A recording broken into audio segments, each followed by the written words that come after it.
اگر کوئی شخص یہاں پہ 30 40 50 سال سے ہے یا کوئی بچہ یہیں پیدا ہوا ہے تو ہمیں اس پہ غور کرنا چاہیے کہ اس کو کیوں نیشنلٹی نہ دی جائے، اور اس کے لیے جو ہمارے اندیشے ہیں، جو خدشات ہیں، اس کے لیے بہرحال اس کی روک تھام کے لیے الگ سے اقدامات کرنے چاہیے۔ یعنی ہمیں سب لوگوں کو ایک ہی لاٹھی سے نہیں ہانکنا چاہیے۔ پاکستان کو جتنی مدد ملی ہے ریفیوجیز کے نام پہ، پاکستان اس سے کئی گنا زیادہ ان پہ خرچ کر چکا ہے۔ ہمارے اپنے کچھ سیکیورٹی ایشوز ہیں جو افغانستان سے ہی ریلیٹڈ ہیں، چونکہ اس کی سرزمین کو ہمارے خلاف استعمال کیا جاتا رہا ہے۔ بہت سے کیسز میں آپ دیکھتے ہیں کہ باہر کے ملکوں میں کوئی پکڑا جاتا ہے تو پتہ چلتا ہے کہ پاکستانی پاسپورٹ ہے لیکن اصل میں افغان ہے۔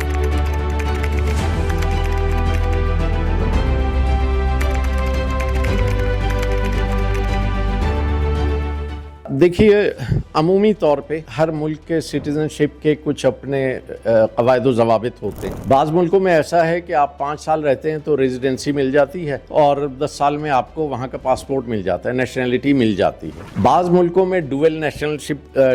نیشنلٹی کی اجازت ہوتی ہے، آپ دوہری شہریت رکھ سکتے ہیں۔ کچھ ملک ایسے ہوتے ہیں جہاں پہ آپ 40-50 سال بھی رہیں تو آپ کو نیشنلٹی نہیں ملتی۔ مثال کے طور پہ گلف کے ممالک ہیں، کویت ہے، سعودی عرب ہے اور دوسرے ممالک ہیں، وہاں آپ ایک طویل عرصے تک بھی رہ لیں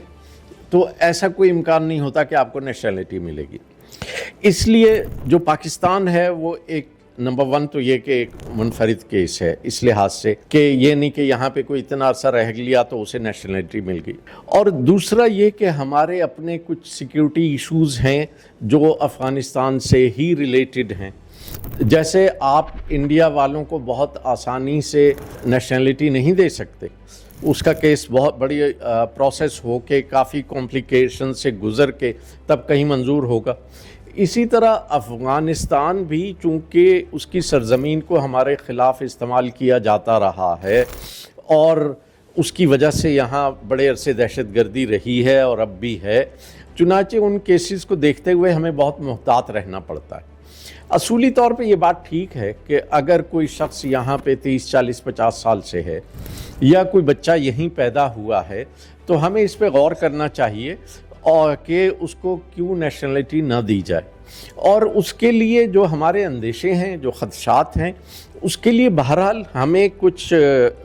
اس کی روک تھام کے لیے الگ سے اقدامات کرنے چاہیے۔ یعنی ہمیں سب لوگوں کو ایک ہی لاٹھی سے نہیں ہانکنا چاہیے۔ اس میں کچھ اچھے لوگ بھی ہو سکتے ہیں، ایسے لوگ بھی ہو سکتے ہیں جن سے آپ باقاعدہ یہ حلفیہ بیان لے لیں کہ وہ پاکستان کے وفادار رہیں گے، جیسے ہر ملک میں نیشنلٹی دیتے وقت ہوتا ہے، تو امید یہ ہے کہ وہ اس کی پاسداری کریں گے۔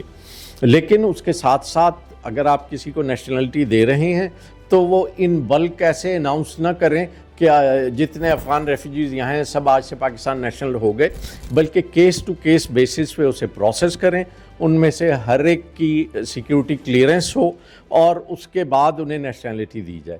اور اس کے بھی پھر مختلف پروسیس ہو سکتے ہیں۔ مثلا پہلی سٹیج پہ تو آپ یہ کیجئے کہ میں پہلے بھی شاید کئی جگہ کہہ چکا ہوں کہ جو افغان ایسے ہیں جو پیسے والے ہیں، جو یہاں انویسٹ کرنا چاہتے ہیں، انہیں آپ یہ آفر دیں کہ اگر وہ یہاں پہ اتنا اماؤنٹ انویسٹ کرتے ہیں تو انہیں اتنے سال کا ملٹیپل ویزا ملے گا، اور اس کے بعد اس ملٹیپل ویزے پہ جو آدمی اتنا عرصہ یہاں رہ لے اس کا کیس آپ ریزیڈنسی کے لیے پروسیس کر سکیں گے، اور اس طرح آہستہ آہستہ آپ پھر شہریت کی طرف جا سکتے ہیں۔ میرا خیال ہے پاکستان کو جتنی مدد ملی ہے ریفیوجیز کے نام پہ، پاکستان اس سے کئی گنا زیادہ ان پہ خرچ کر چکا ہے۔ آپ یہ دیکھیے کہ ہمارے جتنے ریسورسز استعمال ہو رہے ہیں، ریفیوجیز ہمارے ہاسپٹلس میں بھی جاتے ہیں، ریفیوجیز کے بچے ہمارے اسکولوں میں بھی جاتے ہیں۔ ایک اندازہ یہ ہے کہ 5-6 لاکھ افغان بچے پاکستانی اسکولوں میں پڑھتے ہیں، اور پھر یہ جو ہے کہ یہاں کے گریجویٹس جو افغانی ہیں ان کی تعداد 50,000 سے زیادہ ہے جنہوں نے ہائر ایجوکیشن یہاں حاصل کی، تو یہ سب خرچہ آپ ہی کا ہے۔ اور یہ تو مطلب موٹی موٹی 1-2 چیزیں میں نے آپ کو بتا دیں کہ جو ہماری صحت اور ایجوکیشن کے معاملات میں ہمارا خرچہ، ہمارے بجٹ کا بڑا حصہ ان پہ جا رہا ہے۔ اس کے علاوہ بھی جب وہ یہاں رہتے ہیں تو آپ کی جتنی سہولیات ہیں ان سب کا وہ استعمال کرتے ہیں، اور پھر باقاعدہ ان کے رہنے پہ جو اخراجات ہیں، اب مجھے فگرز یاد نہیں، لیکن یہ بہرحال یہ ریکارڈ پہ ہیں کہ ہمیں اتنی مدد ملی ہے اور اس سے کتنے گنا زیادہ ہم ان پہ خرچ کر چکے ہیں۔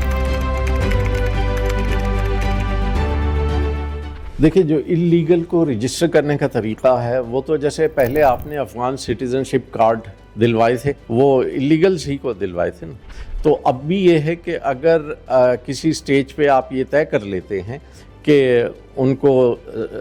باقاعدہ آئیڈینٹیفائی کیا جائے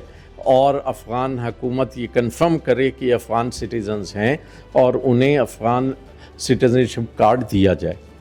تو اس کے بعد وہ اسی کیٹیگری میں آ جائیں گے، ACC والے میں، تو اس طرح وہ رجسٹر ہو جائیں گے۔ لیکن فار دا ٹائم بینگ شاید پاکستان کی ترجیح یہ ہوگی کہ ان میں سے جتنے بھی واپس چلے جائیں وہ بہتر ہے، چونکہ آپ یہ گوارا نہیں کر سکتے کہ آپ کچھ لوگوں کی میزبانی بھی کریں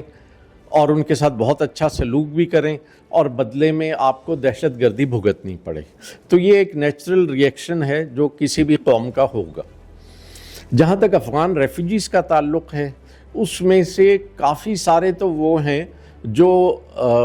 چاہے غیر قانونی طور پہ صحیح لیکن یہاں ایبزارب ہو چکے ہیں، انہوں نے پاکستان کے شناختی کارڈ بنا لیے ہیں، پاکستان کے پاسپورٹ بنا لیے ہیں، اور بہت سے کیسز میں آپ دیکھتے ہیں کہ باہر کے ملکوں میں کوئی پکڑا جاتا ہے تو پتہ چلتا ہے کہ پاکستانی پاسپورٹ ہے لیکن اصل میں افغان ہے۔ تو اس کے بجائے بہتر یہ ہوگا کہ باقاعدہ سیکیورٹی کلیئرنس کے تھرو کیسز پروسیس کر کے ان لوگوں کو نیشنلٹی دی جائے جو اس میں باقاعدہ انٹرسٹڈ ہیں، اور انٹرسٹڈ ہونے کے ساتھ جو اس بات کو کمٹ کریں، باقاعدہ یہ کمٹمنٹ دیں کہ ہم پاکستان کے لائل رہیں گے۔ یہ نہیں کہ پاکستان کا پاسپورٹ اور شناختی کارڈ بھی لیں اور پاکستان کو برا بھلا بھی کہتے رہیں، اس چیز کی کوئی گنجائش نہیں ہونی چاہیے، بلکہ جو بھی آدمی پاکستان کو برا بھلا کہتے ہوئے پایا جائے جو اصلاً افغان ہے، تو پاکستان کو تو چاہیے کہ فوراً اس کو ڈپورٹ کر دے۔